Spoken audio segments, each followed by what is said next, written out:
बाबू सूरज प्रकाश। हाँ भैया।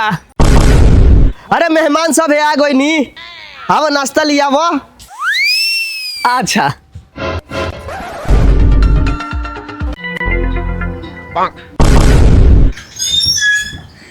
ई सर कौन नाम सूरज प्रकाश रख देले बा? भोसड़ी लगा चेहरा बना सूरज बना प्रकाश बा। माधुर चौथ के नु सूरज प्रकाश अंधेरा नाम रहे के चाहिए। भैया उन्हें सर्व करिया हुई ओकर भाईवा का गोर हुई तब। अरे बैठी लो ना, नाश्ता लेके हम आओ तनी। अरे ना पहले लड़का के बुलाई, लड़का पसंद पड़ जाई तो खइबो करब सो, नाश्तो करब सो, आ लास्ट में तोरा माई के गोरियबो करब सो। अरे आई लो ना, बैठी लो, हम नाश्ता लेके आओ तनी। अरे हो आई लो ना, बैठी लो, बुलाओ तनी बबुआ के। बाबू उजाला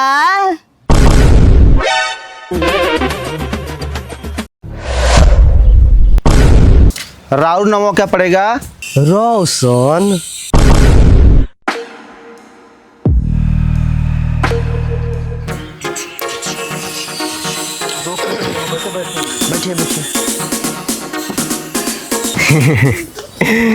रास्ता में आए में कोनो दिक्कत नानू भइल ह? ना आवे में कोनो दिक्कत परेशानी ना भइल हो, लेकिन हमरा के दिक्कत बा। सुनी ना, हमार भईवा नु हीरा है हीरा। बाबू लाइटवा बंद कर जा पड़ता। अभी ले ना 20 गो रिश्ता कैंसिल हो चुकल बा। हमारा भाई के कोनो लड़की पसंद ना पड़े सन कि बियाह शादी हो। बाबू आओ तोर ससुर लोग बुलावता। ला भाई हो दे हमारा आगे।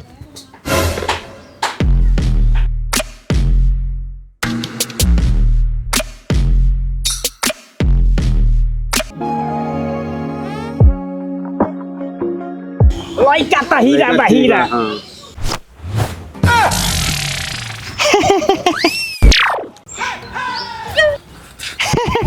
नमस्ते ससुर जी, हम उजाला कुमार घर सिवान खेला जमात।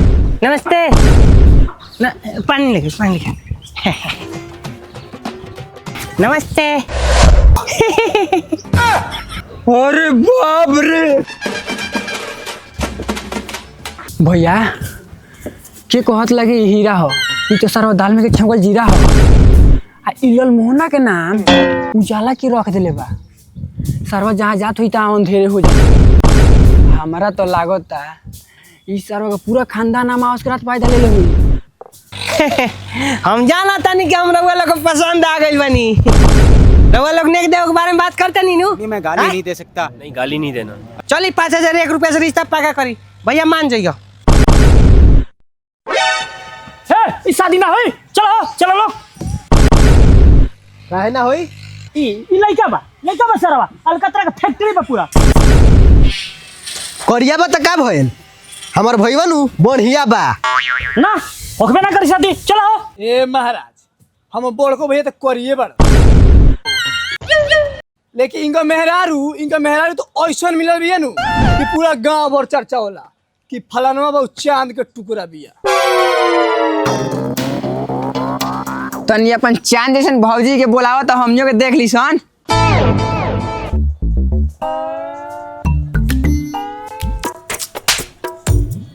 आए भौजी आओ ता।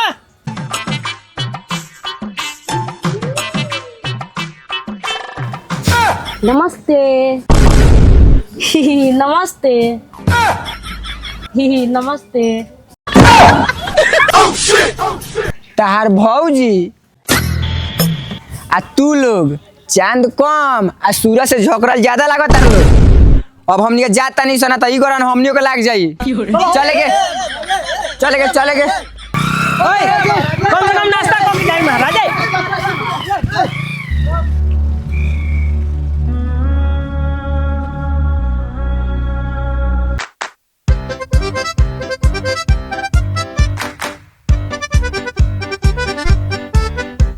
ससुरा एकदम पूरा लागत रहा कोयला खदाने में चल गए हमनी तो।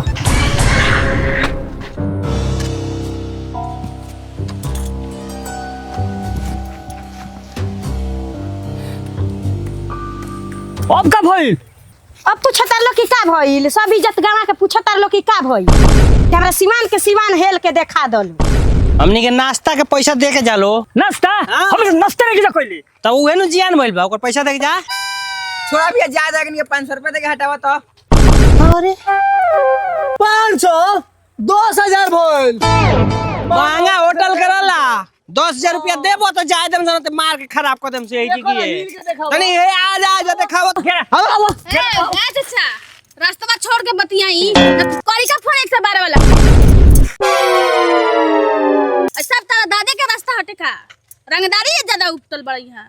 ए चाची तो कहे के चाहि नु रोवा छोड़ल ना जाई, रास्ता ना दिए रोवा के।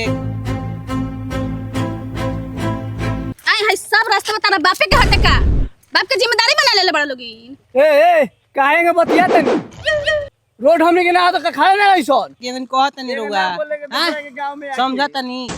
अरे तो जाए के तो रास्ता पड़ले रोवा के छोड़ल ना जाए खातिर जाए हम अरे चाचा हम लोग को झींगा महतो के घर जाना है। झींगा मत तो घर, अरे हमरा घरवा के बगल ही में तो है उसका घर। चलिए पहुंचा देते। हाँ चलिए। बबुआ दे भारी होई दे तो दे तो। हाँ बबुआ उजाला जो नाम धइले बरानु तो धइले रहियो फिर ऐसो लई ना मिली हइले ल बेग वाली तो। चला चला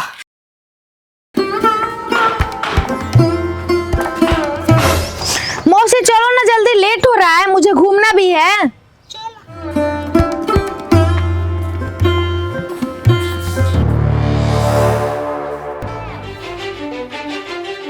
सब लइका सन से बिजोड़ हो जाई, लगा के बेसन करिया से गुर हो जाई। रे उजाला रे हो लइकिया बाहर निकलल बिया।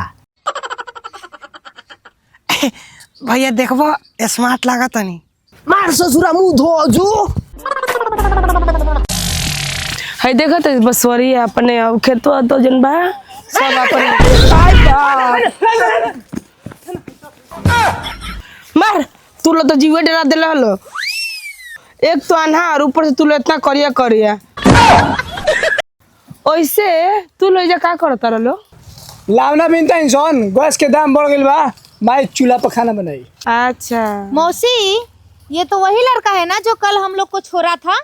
ए तुम लोग जाओ उधर कलावना बिनो, मैं यहाँ बिन देता हूँ सब। ठीक है हाँ उहे हमन। अच्छा लग रहा है, एकरा मुंह के पानी अच्छा बा। कोनो कोनो तो लइका ऐसा होला सजौना के मुंह की ओर ताके के मन ना करेला। हाँ अच्छा तो हमन कोनो काम रहला पर सब कर देवलन, बहुत अच्छा है। तनी सुकोर रहता नु तो तोर बियाह इंग्लिश से करा देती, लेकिन घामा घामा घूम के झोकर गइल बरन साफ। ठीक बच्चा जी चलता नहीं, कोनो काम है तो बताएं।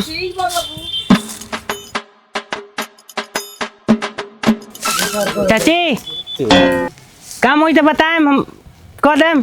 बाग मुदई जो ना ठीक बा।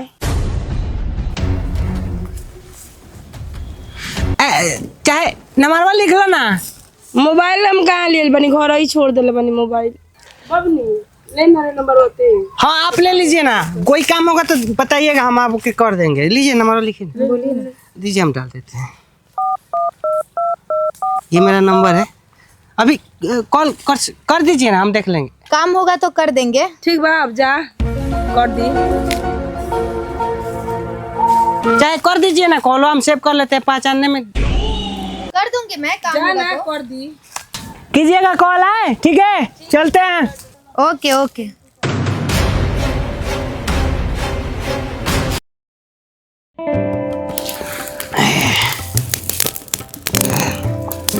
एक मिनट।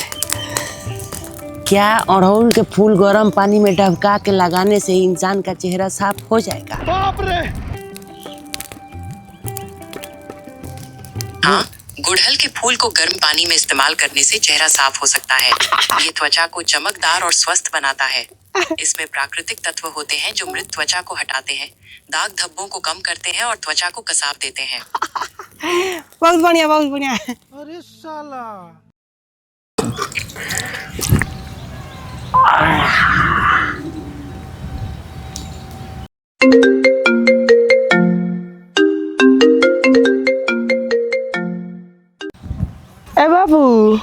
हाँ चाची। सुनी ना हाय बबनी पता ना रोज से का कहम तनी बतिया ली। अरे दी ना दी।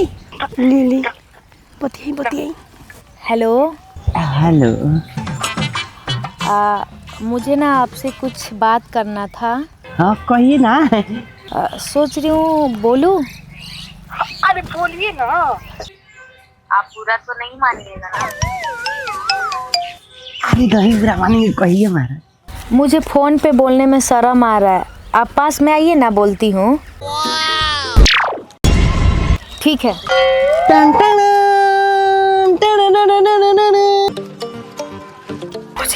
तू घर जा हम तो बहुत जल्दी आ गए। हाँ एक्चुअली आपसे कहना ये था ना, हाँ बोलिए ना। मौसी की गाय पोटी कर दी है, आप साफ कर दीजिए ना। क्या हुआ, गुस्सा हो गए क्या? अरे नहीं जी, इतना छोटा सा बात पर कौन भला खिसियाता है। आप कहे तो मैं गोबर को चम्मच से उठा के खा जाऊँ। आप ना कल से भी गोरे लग रहे हैं। आप देख तू। ठीक है उठा देते हैं। अरे हमारा है क्या यार, हम है दीवाने, तुम्हारी तरफ तो कोई भी ना जाने। हमारा। अरे पंकज, कैसन बार? ठीक बानी, तू कैसन बाड़ू? हमू अच्छा बानी। अरे हई काला कौआ कौन ह? ई नौकर हवन, मौसी के गांव के हवन, लेकिन दिल के बहुत अच्छा इंसान हो। मौसी बोल रही थी कि तनी मुनी गोर रहतन तो इनकर बियाह हमरे से करवा देती। वैसे आप काफी ज्यादा हैंडसम और स्मार्ट लग रहे हैं, क्या लगाते हैं? हम कुछ ना, खाली मुल्तानी मिट्टी लगावे। अच्छा चलिए घर में हमारा दीदी के देवर जी। सुनिए ना, आप भी अपने घर जाइए, काम होगा तो आपको बुलाऊंगी। ठीक है।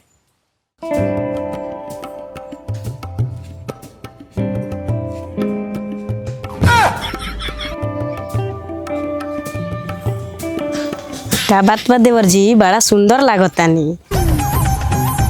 अब क्यों देवरानी लिया है।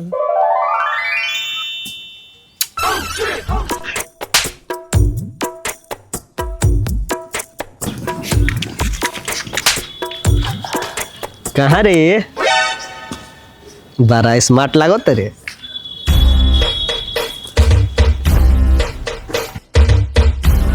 वैसे आपको कैसी लड़की पसंद है? बिल्कुल तुम्हारी जैसी, जिसका बाल अच्छा हो, गाल अच्छा हो और वो माल भी अच्छा हो। अच्छा ये सब बात छोड़िए, मेरा रील बना दीजिए ना। अबे यार इस सब में हमको कोई इंटरेस्ट नहीं है।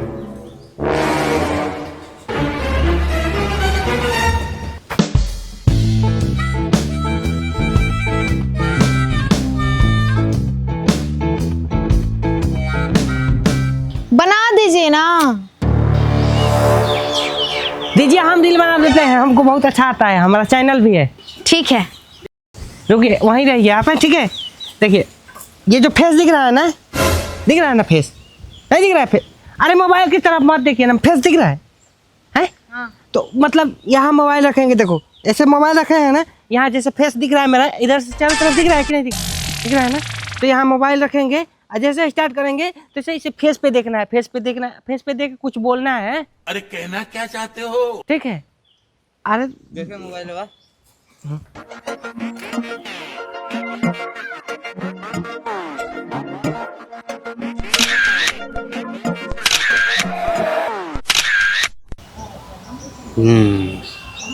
वाओ, कितने हैंडसम लग रहे हो आप।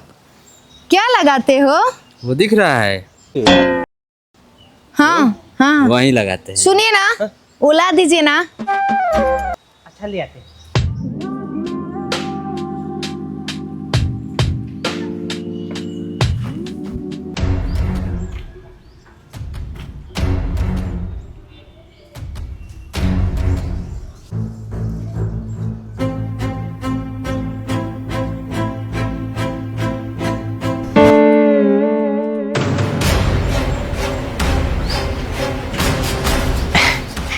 लीजिए।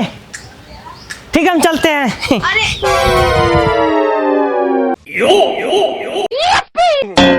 कोलगेट कोलगेट लगाते हैं आप? अरे नहीं, इसे तो हम ब्रश करने के लिए रखे हैं। क्रीम वहाँ नीचे गिरा है, आओ दिखाते हैं। ये लगाता हूँ मैं सनस्क्रीम। अच्छा, मुझे लगा आप कोलगेट लगाते ना हैं। ना, चलो।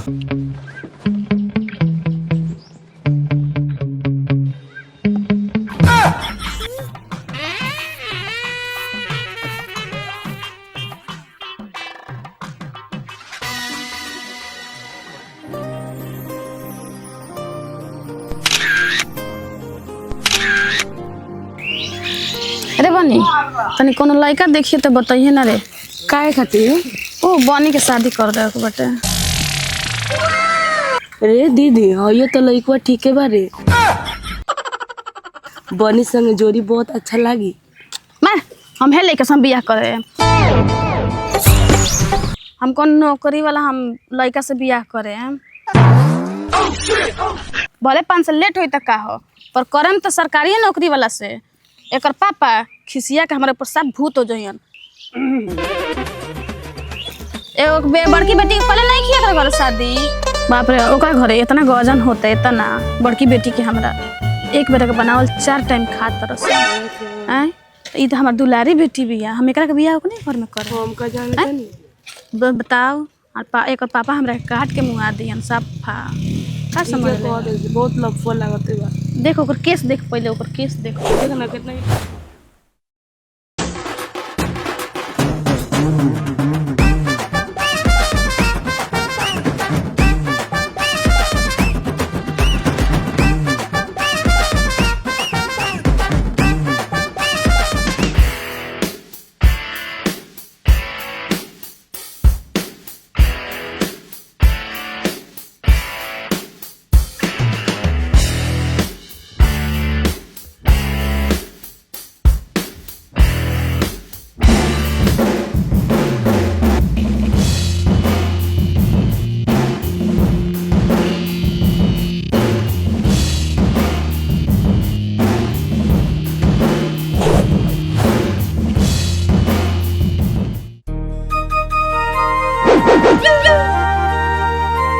ई मिठाई हमनी के ना खाएम सन। इहे मिठाई से तो रिश्ता पक्का होई। ते आगे चल, हमनी के पीछे से आवत निसन। चाची, अरे ई लो मिठाई। कौना खुशी में बाबू? अरे देखा नहीं को हमार नौकरी हो गई। ला रो रो के एगो खुशखबरी हम सुनावत तनी। ए दीदी, हम लइको आइल बनानु को सरकारी नौकरी लग गइल। बनिए के बियाह उनका से करा देवे के ना हवे कर लूट लइका से हम बियाह करे। भले लेबर में कमात हो के 200 रुपया कमात हो के त का हो, पर लइका साफ चाहिए हमरा। हमरा गोर दामाद चाहिए। करिया लइका से हम बियाह ना करे। हमारी इज्जत नहीं खे गाँव में। करिया करिया नात नत कर होइया सन तो पूरा हमारी इज्जत डूब जाई।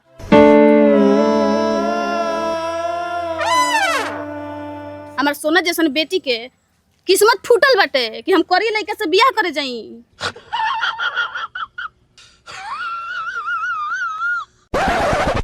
धर तो बनी। लड़की पसंद बिया नु रहुआ, जवन बात बा सामने बात करे, पीठ पीछे वाला बात ना कि घर जाके बताए। भैया हो, तहार भौर जैसन चेहरा पर एकदम मोर चढ़ जाई। लड़की के हाथ में मिठाई बा, रिश्ता तो फाइनल बा। लड़की अगर पसंद ना रही तो मिठाई तारा बहनिया के हाथों में देती, छीन ना लेती। जब तारा इतने शौक बा तो हम अपना भाई के बुला देतनी, लड़का लड़की सामने सामने होके बतिया ली। 1 मिनट। अरे पसंद बिया नु? ओ ठीक है बा। चल आवा।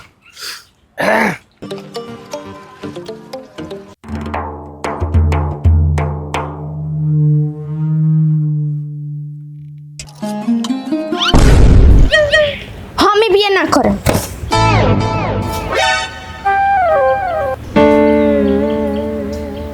काहे देखत देखत ना मुंह लेकर झोकरा चले में बियाह करे। ए अपन मुंह ना देख लू ओसे का हम गोर लेकर से बियाह करे। एक तो हम करी से बियाह कर ले करी बच्चा पैदा दिने में अनहरिये छाप ले। चलो सर हम बियाह ना करम। तोर कुछ नहीं हो सको। चल सरवा कोनो मोट फुट धो ली है।